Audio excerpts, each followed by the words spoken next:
Genesis 31. Jacob flees from Laban. Jacob heard that Laban's sons were saying, "Jacob has taken everything that belonged to our father. He got all his wealth from what our father owned." He also saw that Laban was no longer as friendly as he had been earlier. Then the Lord said to him, "Go back to the land of your fathers and to your relatives. I will be with you." So Jacob sent word to Rachel and Leah to meet him in the field where his flocks were. He said to them, "I have noticed that your father is not as friendly toward me as he used to be, but my father's God has been with me. You both know that I have worked for your father with all my strength. Yet he has cheated me and changed my wages 10 times. But God did not let him harm me." Whenever Laban said, "The speckled goats shall be your wages," all the flocks produced speckled young.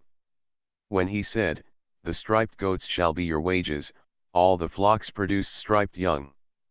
God has taken flocks away from your father and given them to me. During the breeding season I had a dream, and I saw that the male goats that were mating were striped, spotted, and speckled. The angel of God spoke to me in the dream and said, "Jacob." "Yes," I answered. "Look," he continued, "all the male goats that are mating are striped, spotted, and speckled. I am making this happen because I have seen all that Laban is doing to you. I am the God who appeared to you at Bethel, where you dedicated a stone as a memorial by pouring olive oil on it and where you made a vow to me. Now get ready and go back to the land where you were born." Rachel and Leah answered Jacob, "There is nothing left for us to inherit from our father. He treats us like foreigners. He sold us, and now he has spent all the money he was paid for us. All this wealth which God has taken from our father belongs to us and to our children. Do whatever God has told you." So Jacob got ready to go back to his father in the land of Canaan. He put his children and his wives on the camels, and drove all his flocks ahead of him, with everything that he had gotten in Mesopotamia. Laban had gone to shear his sheep, and during his absence Rachel stole the household gods that belonged to her father. Jacob deceived Laban by not letting him know that he was leaving. He took everything he owned and left in a hurry.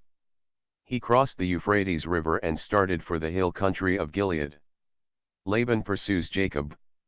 3 days later Laban was told that Jacob had fled. He took his men with him and pursued Jacob for 7 days until he caught up with him in the hill country of Gilead. In a dream that night God came to Laban and said to him, "Be careful not to threaten Jacob in any way." Jacob had set up his camp on a mountain, and Laban set up his camp with his relatives in the hill country of Gilead. Laban said to Jacob, "Why did you deceive me and carry off my daughters like women captured in war? Why did you deceive me and slip away without telling me? If you had told me, I would have sent you on your way with rejoicing and singing to the music of tambourines and harps. You did not even let me kiss my grandchildren and my daughters goodbye. That was a foolish thing to do. I have the power to do you harm, but last night the God of your father warned me not to threaten you in any way. I know that you left because you were so anxious to get back home, but why did you steal my household gods?" Jacob answered, "I was afraid, because I thought that you might take your daughters away from me. But if you find that anyone here has your gods, he will be put to death. Here, with our men as witnesses, look for anything that belongs to you and take what is yours." Jacob did not know that Rachel had stolen Laban's gods.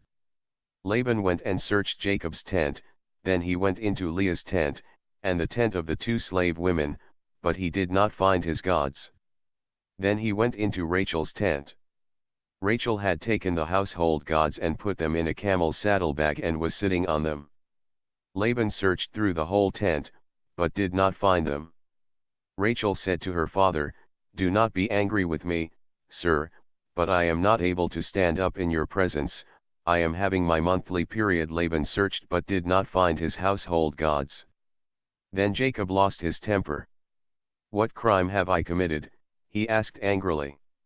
"What law have I broken that gives you the right to hunt me down? Now that you have searched through all my belongings, what household article have you found that belongs to you? Put it out here where your men and mine can see it, and let them decide which one of us is right. I have been with you now for 20 years, your sheep and your goats have not failed to reproduce, and I have not eaten any rams from your flocks. Whenever a sheep was killed by wild animals, I always bore the loss myself. I didn't take it to you to show that it was not my fault. You demanded that I make good anything that was stolen during the day or during the night. Many times I suffered from the heat during the day and from the cold at night. I was not able to sleep. It was like that for the whole 20 years I was with you. For 14 years I worked to win your 2 daughters and 6 years for your flocks. And even then, you changed my wages 10 times. If the God of my fathers, the God of Abraham and Isaac, had not been with me, you would have already sent me away empty-handed. But God has seen my trouble and the work I have done, and last night he gave his judgment. Laban's covenant with Jacob. Laban answered Jacob, "These young women are my daughters, their children belong to me, and these flocks are mine. In fact, everything you see here belongs to me. But since I can do nothing to keep my daughters and their children, I am ready to make an agreement with you. Let us make a pile of stones to remind us of our agreement." So Jacob got a stone and set it up as a memorial. He told his men to gather some rocks and pile them up. Then they ate a meal beside the pile of rocks. Laban named it Jegar-Sahadutha, while Jacob named it Galeed. Laban said to Jacob, "This pile of rocks will be a reminder for both of us, that is why that place was named Galeed." Laban also said, "May the Lord keep an eye on us while we are separated from each other," so the place was also named Mizpah. Laban went on, "If you mistreat my daughters or if you marry other women, even though I don't know about it, remember that God is watching us. Here are the rocks that I have piled up between us, and here is the memorial stone. Both this pile and this memorial stone are reminders. I will never go beyond this pile to attack you, and you must never go beyond it or beyond this memorial stone to attack me. The God of Abraham and the God of Nahor will judge between us then."